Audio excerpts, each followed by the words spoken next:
Kagaya nga po ng sabi ko sa inyo kanina, ang message po natin ngayon is in remembrance. Yan. Siyempre, yung observance ng Holy Week natin. Last week, narinig nyo po yung, significance noong Palm Sunday, na alam naman natin na yung mga tao umaasa sila ng deliverance, 'di ba? Ng king, pero yun yung tinatawag na expectation versus reality.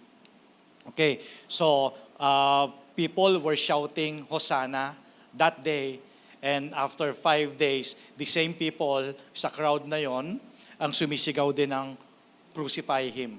At nangyari nga po, 'di ba, in remembrance, nangyari nga nung Friday, we observe na that Friday, yun na yung crucifixion. At kaya po, ang message natin today is called, The Resurrection is God's Amen to Christ, it is finished. Ayan. So madadaanan po natin yan ngayong umaga. Na magkaroon tayo, i-bless tayo ng Panginoon ng spiritual understanding na maunawaan nating mabuti. Hindi lang basta alam natin na merong holiday, di ba, na dadating sa mga season na ganito. Pero alam talaga natin yung importance. Okay. So, if you're reading your Bible, in Book of John, the Gospel of John, yung crucifixion narrative ni Jesus, hindi po ito basta tragedy. Okay? It's a victory. So throughout the gospel book, di ba? Matthew, Mark, Luke, John, Jesus has spoken of His hour. Di ba? Lagi niyang sinasabi yon sa kanyang mga disciples, yung araw na kung saan siya ay mamamatay. Ipapako siya sa krus.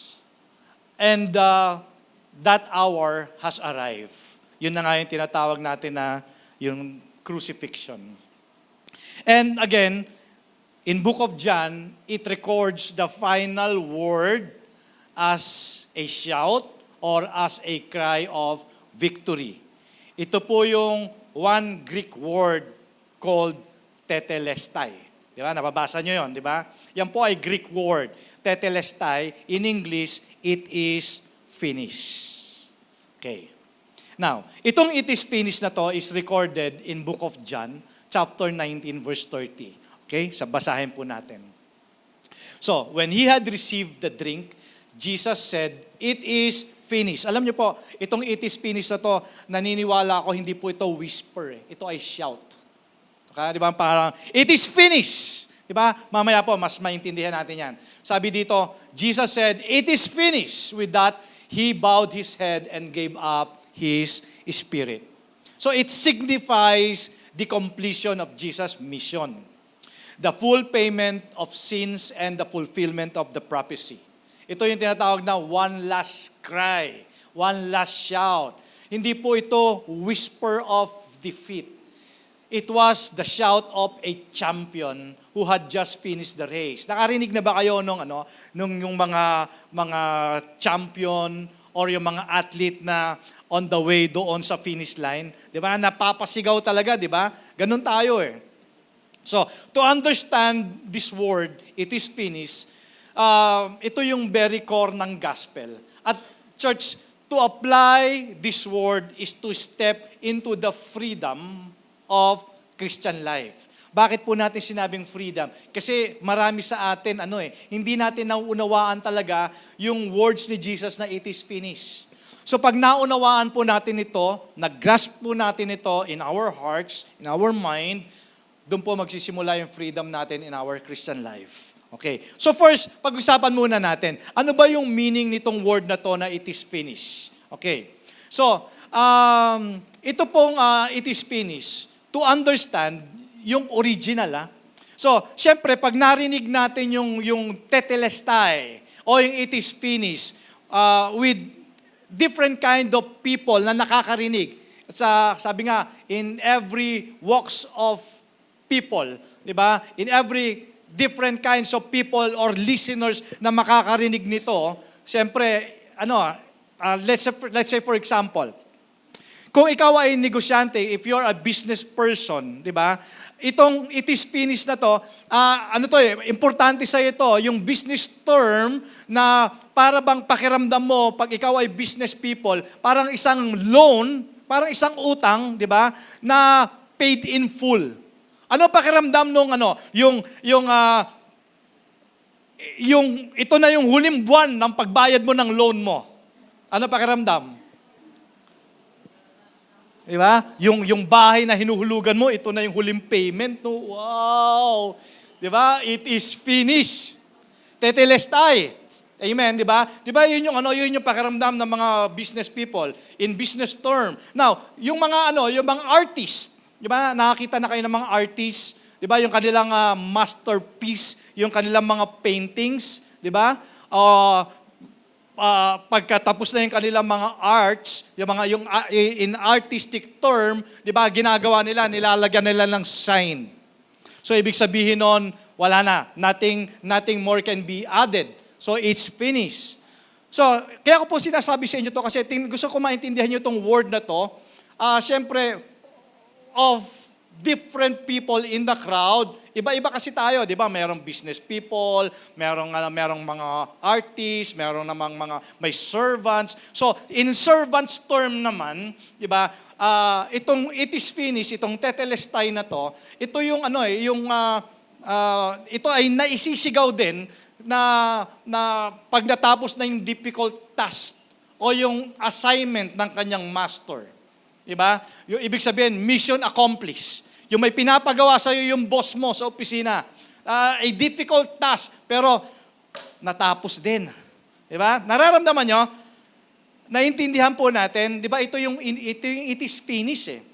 Pero, when Jesus uttered this tetelestai, itong it is finished, He was declaring the work the Father has sent Him to do was accomplished. At the cross, di ba, yun yung one last cry niya eh. He was declaring na, Father, mission accomplished. So, yung kabayaran ng kasalanan, the debt of sin, the debt so massive, di ba? Sobra na ang kasalanan ng tao na humanity could never pay it. Pero binayaran ng full ni Jesus Christ. Kasi if you read your Bible, in the Old Testament time, di ba, merong mga sacrificial system na nag-o-offer sila ng mga lambs, mga bulls, di ba, para sa kanilang mga sins. Sobra na yung kasalanan ng tao. Hindi na kaya ng mga offerings, ng mga animals. So talagang kailangan na talaga yung dugo ni Jesucristo, ang pangbayad. Kaya alam niyo po, tingnan mo yung katabi mo. You know that you're so precious. You're so precious. Ikaw at ako, napaka-precious natin. Alam mo bakit? Kasi tinubos tayo sa pamamagitan ng dugo. And that means, pag may dugo, may namatay. Tama? So imagine mo, hindi tayo tinubos ng silver, ng gold. Di ba sabi ng Bible, tayo ay tinubos sa pamamagitan ng dugo ni Jesucristo. So, we're so precious. Kaya pala ganun na lang yung sinasabi ng Bible, no? In Book of Mark, sabi, what is a profit of a man if he gains the whole world and loses the salvation of his soul? So, ibig sabihin talaga, kahit isang kaluluwa lang yan, talagang napaka-importante niyan sa Panginoon. Priceless. Priceless po. Kaya, talagang we're so precious. Kaya salamat talaga sa grace, sa pag-ibig talaga ng Diyos, no? So, hindi na kaya ng sacrificial na mga animals yung massive sin ng tao. Okay? So, kaya kailangan na talaga nabayaran ng buo yung kasalanan natin sa pamamagitan ni Jesucristo. And the lost righteous requirement was satisfied. So, yun yung meaning ng it is finished. Okay, in different kinds of people, yun yung mga terms na kung paano natin naunawaan. Pero yung one last cry ni Jesus, ibig sabihin, Father, mission accomplished. Amen? So ano nga ba? What was finished? So, it is crucial, mga kapatid, to identify what Jesus finished. Kasi if we misunderstand what was finished or what was completed, we will live in unnecessary bondage.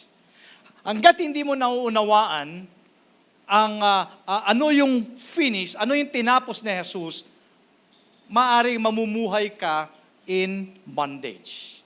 So, example, naranasan mo na ba yung bayad ka ng bayad ng utang, hindi mo alam may nagbayad na pala ng iba? Ang sarap, no? Okay ba yon? Yung bayad ka ng bayad, tapos sabi sa'yo, ay, tapos na po, may nagbayad na, ha? May nagbayad na? Diba? Pero hanggat hindi mo alam na may nagbayad ng iba in full, so you're living in bondage. Diba? Nandun ka pa rin sa ganong kalagayan. So, what was finished? Finished is the work of atonement. Ibig sabihin, ito yung pagbabayad ng kasalanan o yung pagtubos sa atin in Tagalog. Because sin separates us from God. Alam natin yon, di ba? Because God is holy. He is so holy, di ba? And sin separates us from God. And the penalty of sin is death. In book of Romans chapter 6 verse 23 says, for the wages of sin, ang kabayaran ng kasalanan ay kamatayan.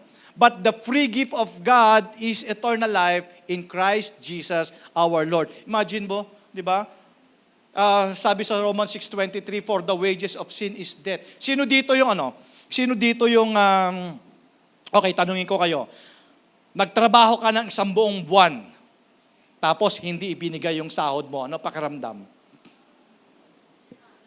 Ha? Well, gayan. Di ba? Yun po yung ibig sabihin ng for the wages of sin is death. Di ba? Pinagtrabahuhan mo yun eh. Bakit hindi mo ako susweldohan? Pinagtrabahuhan mo. So ganun din po ito. Ang kabayaran ng kasalanan, yung kasalanan na gawa natin, ang kabayaran po niya ay kamatayan. Kamatayan means yan po yung eternal separation from God. Talagang nahiwalay po talaga ang tao sa Diyos because of sin. Pero tingnan ninyo, di ba? But the free gift of God is eternal life. Yung buhay na walang hanggan, may nagbayad. At libre. Sino dito gusto ng libre? Amen? Yung buhay na walang hanggan na ino-offer ni Jesus, free. Amen? Pero yung iba gusto yung may bayad eh. Kaya anong consequence? Doon po sa cross, church, tandaan po natin, Jesus absorbed the full wrath of God against sin.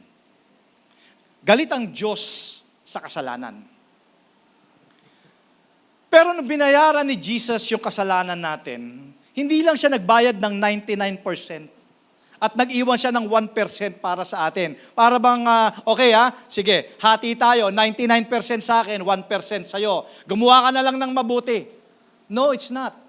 Jesus paid all of it. Wala tayong part doon sa redemption. Si Jesus po yung nagbayad 100%. Kaya itong mahal na araw, church, di ba, hindi mo kailangan saktan ng sarili mo. Di ba? Hindi mo kailangan magpapako sa krus kasi meron nang gumawa nun. May nagbayad na eh. When Jesus said, it is finished, He meant the problem of sin was solved. Yun po yung cry of completion and the seal of victory. Ito yung sinasabi natin sa panahon natin ngayon. Church, may nanalo na. Amen? Mission accomplished. So yun po yung ibig sabihin ng what was finished. Ano ba yung sinasabi ni Jesus dun sa cross na it's finished? Okay? So, nung panahon po na yun, nung inator niya yung it is finished, alam nyo, di ba, nabasa nyo yung veil, di ba, yung kurtina sa temple tore from top to bottom. Ibig sabihin po noon, nawala na yung barrier between God and man. Diba? Kaya nga tayo ngayon binigyan tayo ng karapatan sa pamamagitan ni Hesukristo. Book of John, chapter 1, verse 12, na kung sino man ang manampalataya kay Kristo ay binibigyan ng karapatan maging anak ng Diyos. Kasi dati God and man. Ngayon, Father, sons, and daughters. Amen? So, church, it was the shout of victory. mission accomplished. May mga karanasan ba kayong ganon? Yung masasabi mo na, yes, finish na. Di ba? Kayong mga estudyante, pag gumagawa kayo ng mga reports, di ba? Ay, tama-tama, yung ballpen mo, ipiperiod mo doon sa dulo, it's finished. Tama? Kayo naman po, mga empleyado, di ba? Pag mayroong mga difficult tasks, yung inyo pong mga employers, mga boss ninyo, at natapos mo, wow, mission accomplished. Di ba? Pagka meron kang loan, last na to, yes, mission accomplished. Pero nung sinigaw ni Jesus yung it is finished dun sa cross, kakaiba yon. It was the shout of victory, a seal of completion. So, naiintindihan po ba natin?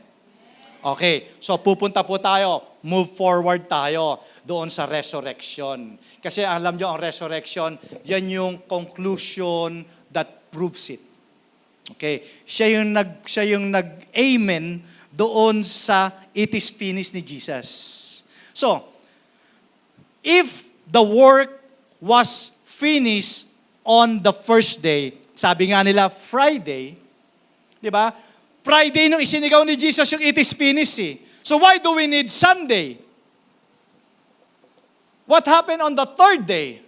So some might think it is finished means the story ended in death.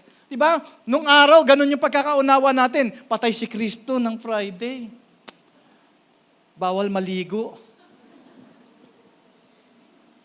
Sino dito yung hindi naligo nung Friday? Ha? Yung mga katabi mo. Okay, linggo na ngayon, naligo na yan. Bawal masugatan. Hindi gagaling. Di ba? So, if the work was finished on the first day, why do we need Sunday, the third day? Kaya, akala nung iba, wala na, tapos na to kasi namatay na yung master natin. Akala nila it means the story ended in death. Kaya pag binasa mo yung Bible, makikita mo, mababasa mo yung mga disciples, yung mga apostles, isa-isa silang nagtago. Tama? Yung hope nila, akala nila, wala na. Yung hope nila wala na. Namatay na yung hope. But no. When Jesus said it is finished, hindi niya sinabing I am finished. He was saying the work of redemption is now complete. Yung pagkakatubos. Complete. Bayad na. In full. Diba? In full, bayad na. So on Friday, yung first day, Jesus declared that the debt paid.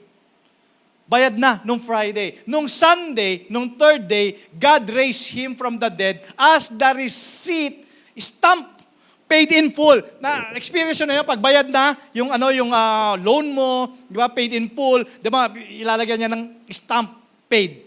Nakakita na kayo ng ganon? Di ba, sa mga resibo ninyo, meron dyan, paid. So, ganun yun.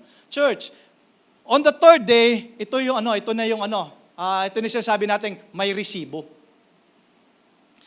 But if Jesus had remained doon sa grave, it is finished would have been a lie.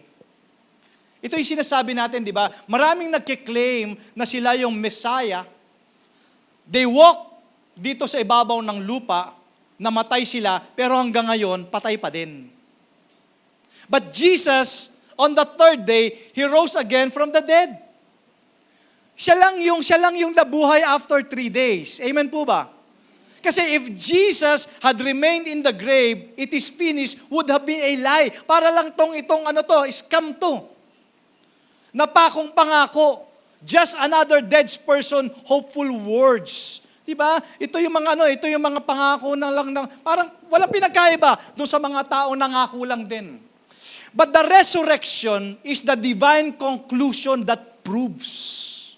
Yun, church. The sacrifice was accepted. Yun yung pruweba. 'Di ba, na tinanggap ng Father yung sacrifice. Hindi binuhay ng Father si Jesus as a reward for His effort. He raised Jesus because the sacrifice was sufficient. Kaya nga, the resurrection is God's amen to Christ, it is finished. death itself was finished. Di ba? Ibig sabihin, even yung kamatayan, wala na siyang sting. Sin leads to death. If sin was fully atoned for, then death's power was broken. Diba? Kahit yung kamatayan, wala silang nagawa. Therefore, brothers and sisters, the resurrection is not an add-on to the gospel. Listen carefully, church. Hindi po ito add-on. It is the necessary conclusion of the finished work. Conclusion siya nung it is finished. Alam naman natin kung ano yung gospel, di ba? Na si Christ, nagkatawang tao, born of a virgin, ibinigay yung buhay niya, namatay siya sa cross, and after 3 days, he rose again from the dead. That's the resurrection. So, yung resurrection ay hindi po siya add-on lang sa gospel. Siya ay conclusion.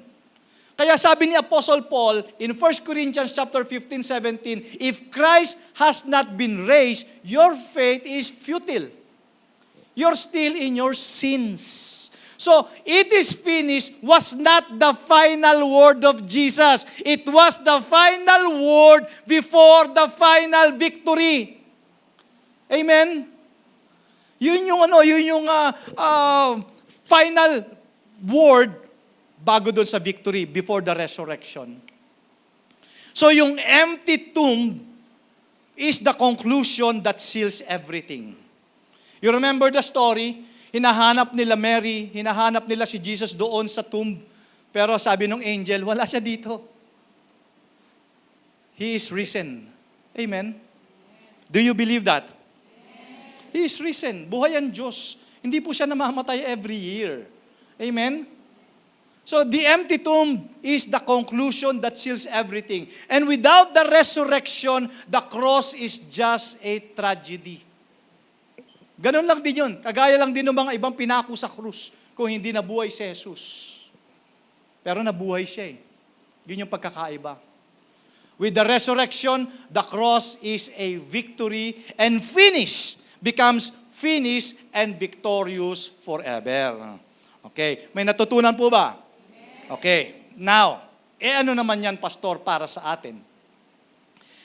As we celebrate itong Resurrection Sunday, gaano ba ito kahalaga sa atin? Sabi ko nga po sa inyo, alam nyo, in Christian services, sa ating mga Kristiyano, of course, every day, every Sunday, importante yon.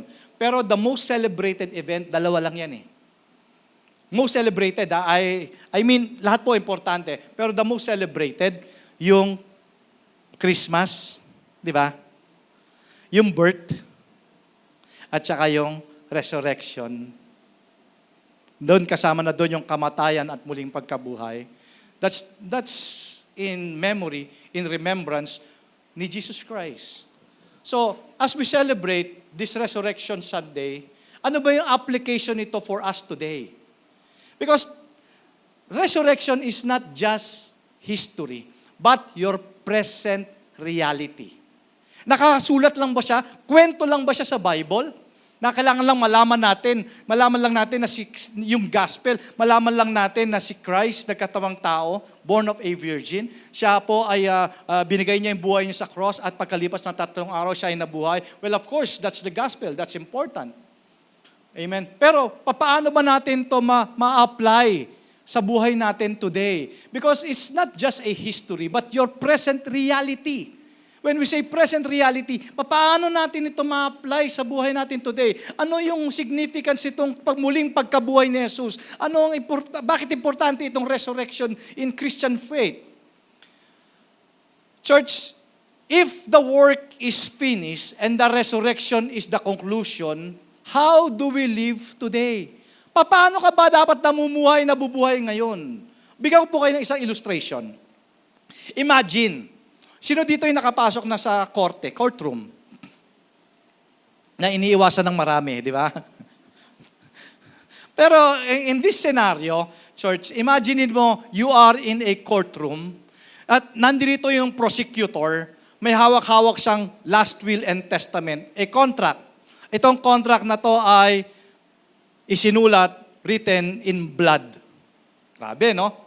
Okay. Dito sa kontrata na to, meron ditong promises na the recipient ay meron siyang malaking inheritance. 'Di ba? Meron siyang mamanahin. Okay. So, isa sa mga inheritance yung freedom from debt. New identity at saka permanent home.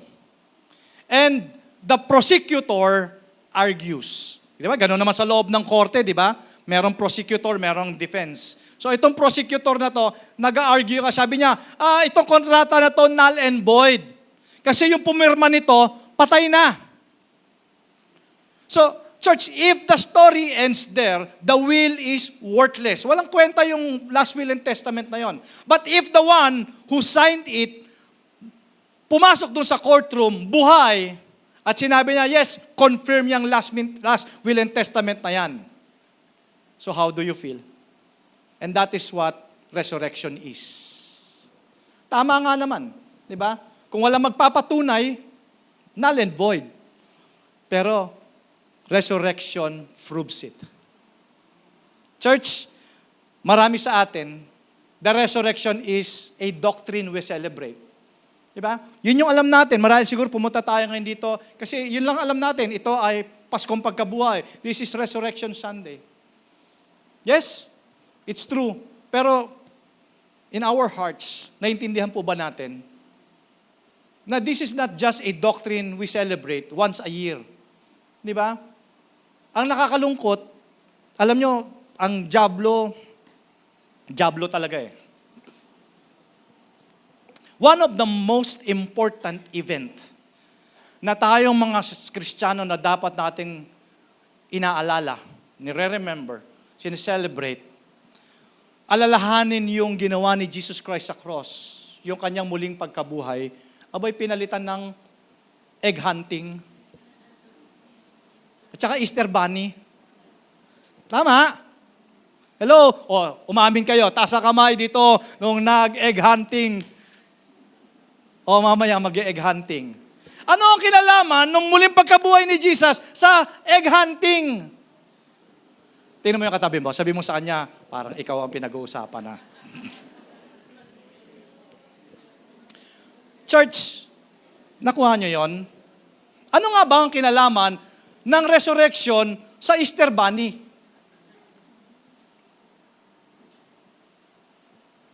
Maraming mga guilty. Sorry po baka nagplano na kayo Baka alam mo na kung saan nakatago yung mga egg. Pero, see how the devil works. Kaya di ba sabi ng Book of Ephesians, dapat alam natin kung ano yung mga scheme ng devil eh. I-divert niya yung tunay na understanding. At, gagawa siya ng ibang paraan, di ba? Para may divert yung understanding natin, para hindi natin mabigyan ng importance yung ating core belief.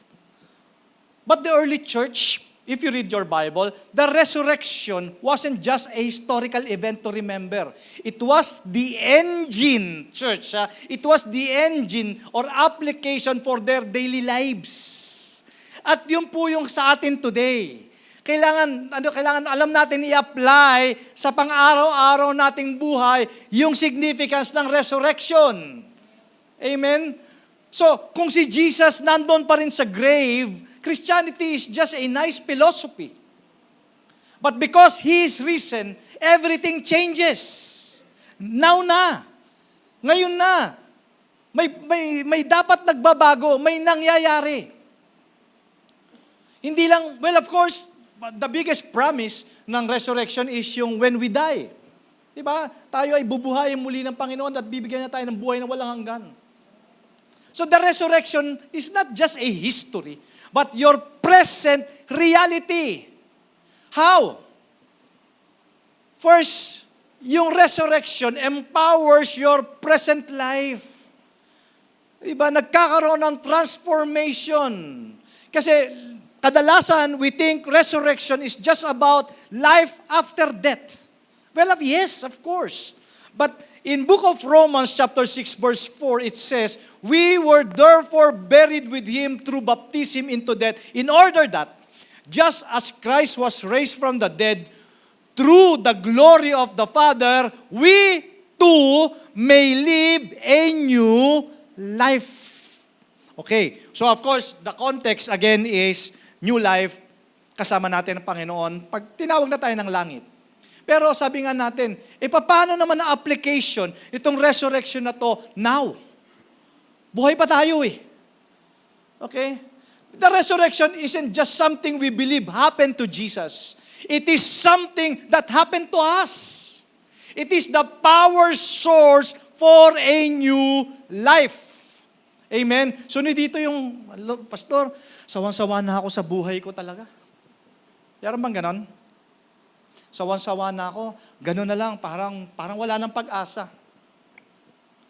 Di ba sabi ko nga po sa inyo, alam nyo, pag ang tao ay nawala na ng pag-asa, mamamatay na yon. Kaya hindi tayo humihinto na umasa sa Panginoon. Kaya sabi ng Biblia, mapalad ang taong sa Diyos ay umaasa. Amen? Di ka pwedeng umasa sa ekonomiya, di ka pwedeng umasa sa tao, di ba? Di ka pwedeng umasa kahit kanino eh. Kay Lord ka lang umasa. Hindi ka mabibigo. So, speaking of new life, kasi sabi dito di ba? Sabi dito, we too may live a new life. So, speaking of new life, you remember the passage, 2 Corinthians 5:17. Of course, the context again is salvation. So, sabi dito, if anyone is in Christ, he is a new creation. Naalala nyo? Now, question. If anyone is in Christ, he is a new creation. Sa Tagalog, kung sino man ang nakay Kristo, siya ay bago ng nilalang. Meaning, kung nakay Kristo ka, imposibleng walang pagbabago. Tama? Yun ang declaration ng Bible eh. Kung sino man ang nakay Kristo, siya ay bago ng nilalang. So, ibig sabihin, imposible. Imposible. Talagang meron talagang indikasyon na nakay Kristo ka kasi may nagbabago sa buhay mo. At yung pagbabago na yun, maganda.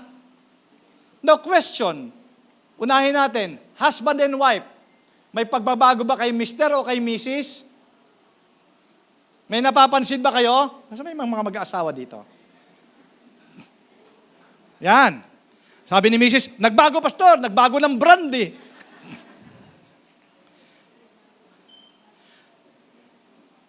Mga magulang, may nagbago ba sa mga anak ninyo?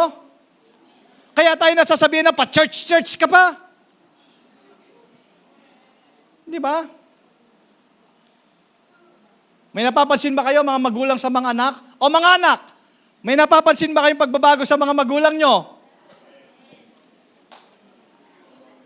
If anyone is in Christ, he'll live a new life. He's a new creation. Imposibleng walang pagbabago. Amen? Amen ba yun? Ang hina. Amen?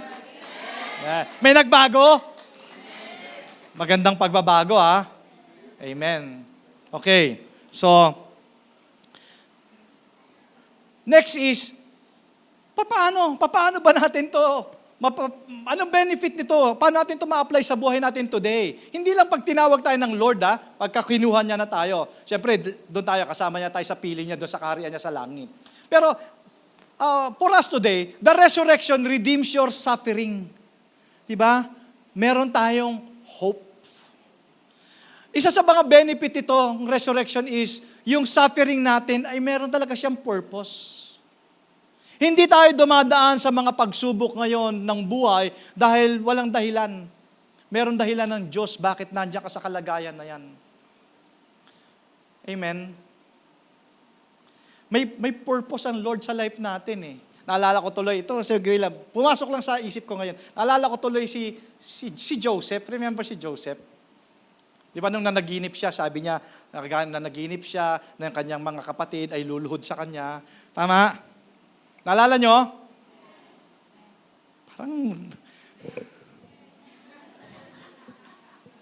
Naantok na ata kayo. Nakakantok ba ako? Amen. Hindi. Okay, naalala niyo si Joseph. Nung naginip siya, sabi niya, yung kanyang mga kapatid ay lulod sa kanya. Diba? Yun ang purpose ng Lord sa kanya eh. Pero kasi, ang nangyari kay Joseph, nagyabang eh. Di ba? Nagyabang kasi siya eh. Pinagyabang niya sa mga kapatid niya, ayun, tinapon siya doon sa pit. Di ba? Hanggang sa muntik na nga siya mamatay. Pero still, di ba, yung suffering niya, church, may purpose ang Lord. Ganun pa rin. Yung purpose pa rin ng Lord sa buhay niya ay pinulfill ng Panginoon. So, itong resurrection na to mga kapatid, it redeems your suffering. Ano man yung kalagayan mo today, church, may purpose ang Lord. Your physical body, your tears, sabi ko nga, yung mga luha mo, hindi masasayang yan kay Lord. These are all temporary. Matatapos din ang lahat. Amen. Sabi mo sa katabi mo, matatapos din ang lahat. Amen. Matatapos din yan. May purpose ang Lord sa life natin. Meron tayong hope eh. May pag-asa tayo eh. For the person going through painful season, di ba? Parang grabe itong panahon na to. Alam mo, kaya nga di ba, naging testimony na, grabe yung 2025. Grabe yung season na yon, di ba? May mga ganun, di ba? Yung 2024, grabe. Pero ito, nakikita ko na yung breakthrough ko ngayon 2026. Amen. Wow. For the person going through health issues, church, tatapos din yan. Grief, financial collapse, di ba? Grabe, isa sa talaga mga problema ng tao talaga. The resurrection doesn't promise to explain your suffering, but it promises to redeem it. Di ba? Tutubusin niya tayo. Meron talagang redeemer talaga. Kung ano talaga yung kalagayan natin, meron talagang redeemer. Isang araw, church, dadating yung redeemer. At i-redeem, tutubusin tayo dun sa pangit na kalagayan natin. Kaya, temporary lang yan. Sabi mo sa katabi mo, temporary lang yan. Because, sabi ko sa inyo, in the gospel, Jesus was always talking about His hour. And there's time for everything. Diba? So your suffering, yung suffering ko, ano man yung pinagdadaanan natin ngayon, may purpose ang Lord. Church, it guarantees that every dead things in your life, yun yung resurrection eh. Nakiisip nyo ba? Nakikita nyo ba? Ano ba yung sabihin ng resurrection? Ang ibig sabihin ng resurrection ay muling pagkabuhay. So, kung merong mga dead things in your life, akala mo patay na yung dream mo, hindi pa kay Lord. Wow, grabe. Di ba? Dead relationships, hindi pa kay Lord. Dead hopes, hindi pa kay Lord. Kasi kung meron mga dead things in your life, it's a candidate for resurrection. Wow, grabe. You know why? Because Jesus is alive. Hindi tayo yung mga tao na nag-grieve with no hope. Punong-puno nga tayo ng hope kasi alam natin meron tayong Diyos. Kaya lagi natin sinasabi, di ba, buti na lang, nandyan ang Panginoon. Amen. And next is the resurrection secures your identity. Di ba? Ito yung muling pagkabuhay ni Jesus, this secures my identity. This gives us a secure identity. Because Jesus is alive, your identity is based on what He has already done for you. Yun yung identity mo. If there's any person in this room struggling with rejection or insecurity, kay Kristo hindi. Kay Jesus, your identity, you are forgiven. You are loved. You are accepted. And you are a child of the resurrection. Di ba? Yes. Pastor, wala kasi nagmamahal sa akin. Pero si Jesus mahal ka. Amen. I'm not accepted. Pero kay Jesus accepted ka. Grabe, no? Wow. Yun yung identity mo. Huwag mo kakalimutan na you are loved, you are forgiven, you are accepted, you are a child of the resurrection. So, before we end, meron po akong tanong sa inyo. So what is the message of resurrection to you this morning? Ano ba ang mensahe sa iyo ng resurrection, yung muling pagkabuhay ni Jesus? Well, please join me. Open your Bible in book of 1 Corinthians chapter 15 verse 3 to 4. Sabi dito, "For I delivered to you as first importance." So alam ko marami mga importante sa buhay natin, pero dineclare ng word, ng Bible, ito yung first importance. Na tinanggap din ni Paul na ibinibigay din sa atin ni Kristo. That Christ died for our sins in accordance with the Scriptures, that He was buried, that He was raised on the third day in accordance with the Scripture. So ibig sabihin, church, ito talaga yung gospel. Okay, that it is finished was the last cry to victory. And yung resurrection, yun yung nag-seal, yun yung nag-stamp, nag-confirm ng victory. Now, question is, ano ang resurrection ngayong umaga sa'yo? Nakikita mo ba? Kagaya ng ibang tao, nakikita ba nila o nakikita mo rin ba na si Jesus ay isa lamang patay na good teacher? Every year, di ba? Nagse-celebrate ng Holy Week kasi every year namamatay si Kristo. Kailangan mong saktan sarili mo, kailangan mong magpapako. No, binayaran ni Jesus 100%. It was paid in full. Not 99% at 1% sa'yo, no. Paid in full. Nakikita mo ba ngayong resurrection na isa lamang siyang propeta? Or some historical figure? Church, ito po nakakalungkot. If you see Him that way, you are in a desperate, hopeless, spiritual condition until you understand the message of resurrection of Christ. Or, nakikita mo ba? Do you see Jesus Christ as your Lord and Savior and you see Him as your only hope? Then, you see Him in a proper way. Wala talaga tayong ibang pag-asa, wala talaga tayong ibang aasahan kundi si Jesucristo lamang. When Apostle Paul prays in book of Ephesians chapter 1 verse 19, di ba? Sabi po dito, I also pray that you will understand the incredible greatness of God's power for us who believe in Him. Church, yung resurrection, meron siyang incredible greatness of God's power for us, ng mga naniniwala sa Kanya. Of course, the resurrection, this is the gospel that Christ raised from the dead and now seated in the throne of God, the right hand of God in heaven. Church, ito yung sinasabi ko sa inyo kanina. What is it for us today?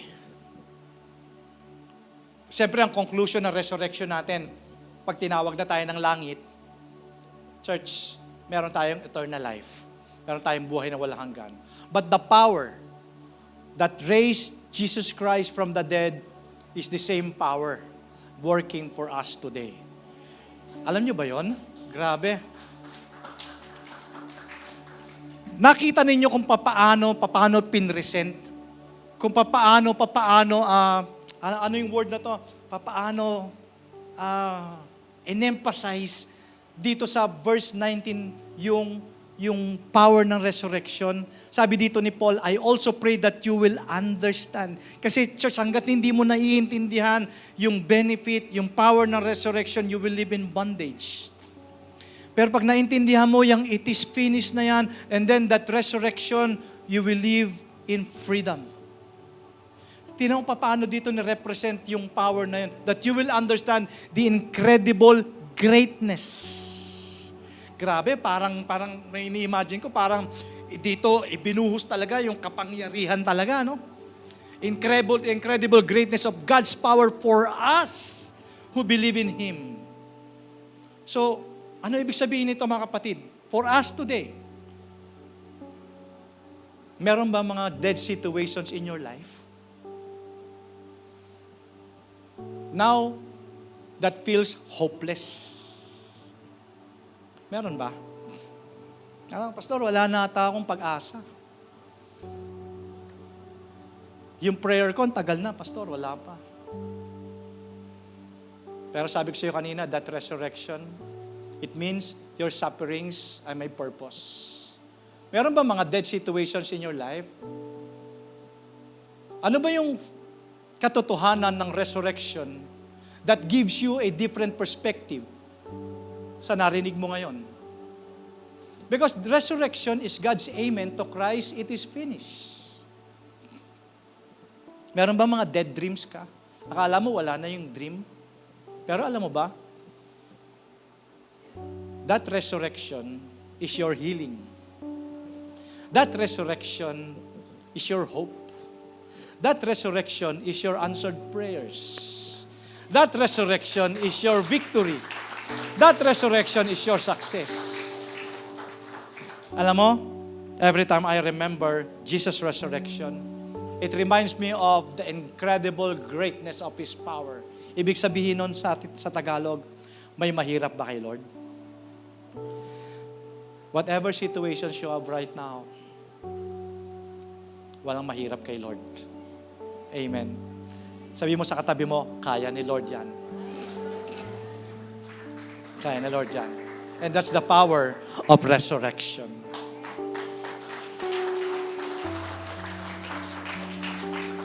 Last na po. Sabi mo sa katabi mo, yung dream mo, hindi patay kay Lord yan. Hindi pa patay kay Lord yan. Amen.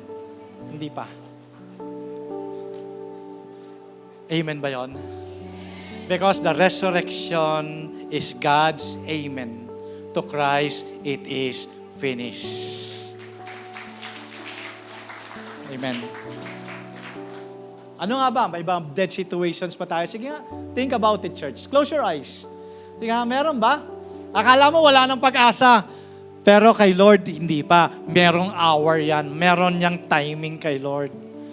Amen. Akala mo, yung prayer mo 2 years ago, 3 years ago, wala na. Magugulat ka na lang. Sasagutin na ng Lord. Akala mo, sabi ng doktor, wala na. Wala na pag-asa tong karamdaman mo. Pero hindi naman sila ang final say. Ang final say, yung resurrection ni Jesus Christ. Amen. Because your success, your victory, yan ay dahil doon sa resurrection ni Christ. May natutunan po ba tayo? So, mga kapatid, tayo yung meron talagang karapatan para mag-celebrate ng resurrection. Because we are the recipient of that resurrection.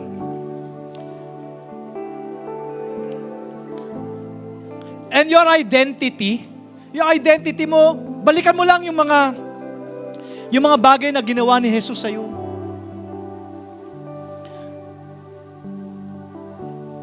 Kung walang nagmamahal sa iyo, mahal ka ng Diyos. If nobody's accepting you, you are accepted in Christ. No guilt. Because you are forgiven. You are loved. Because you are the child of resurrection. Anak ka ng Diyos.